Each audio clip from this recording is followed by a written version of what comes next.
Hey guys, it's so important that we fast as Christians and followers of Christ. Let me tell you one of the reasons why it's important. Because our flesh will never be satisfied. It doesn't matter what we do, how often we do it.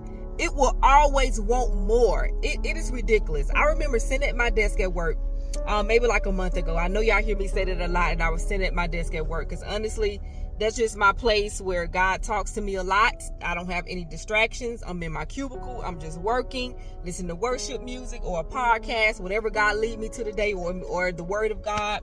And that's when he released all of this revelation and just download messages unto me. That's why I record a lot of my videos on my lunch break. But a month ago, after my lunch break, I was sitting at my desk, and it was maybe like around 1:30, 2 o'clock.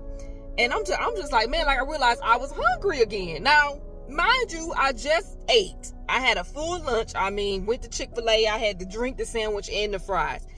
There should have been no reason, y'all, why I was hungry again at 1:30, 2 o'clock. I mean, hungry. I'm in my desk looking for a snack. And I'm just like, Lord, this just don't make no sense. But then God led me to a podcast where they were actually talking about this. And one thing they said was that the flesh is never satisfied. That's why we can't have this mindset where we think, okay, let me just try this thing one time just so I can see how it feel. And then, I'm going to stop.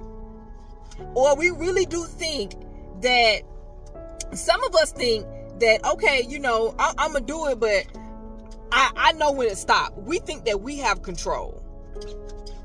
That's how people end up being addicted to alcohol, addicted to weed and THC, addicted to sex. Some people struggle with masturbation. That's how we end up in these places where we're in strongholds and we're in bondage because we want to touch stuff and do stuff, and we think, that we're in control. But it only takes one time. It only takes one time for the enemy to plant a seed, and that is what happens.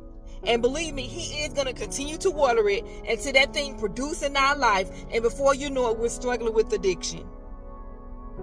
But I wanted to share that because I was just thinking about that, because our flesh is something that, y'all, we can't play with. It's something that has to die.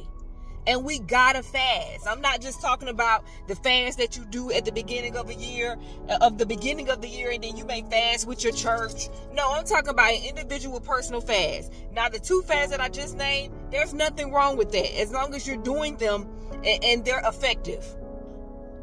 But ever since God gave me that clarity, I've been fasting every week. And even though yesterday God told me that he's even requiring more. So pray for your girl. And I'll be praying for y'all. But y'all fast. Kill y'all flesh. Y'all flesh gotta die. It gotta die so you can be led by the Spirit, sensitive to the Spirit. You can be taught by the Spirit. But that's all I have for you guys. I'll talk to you soon.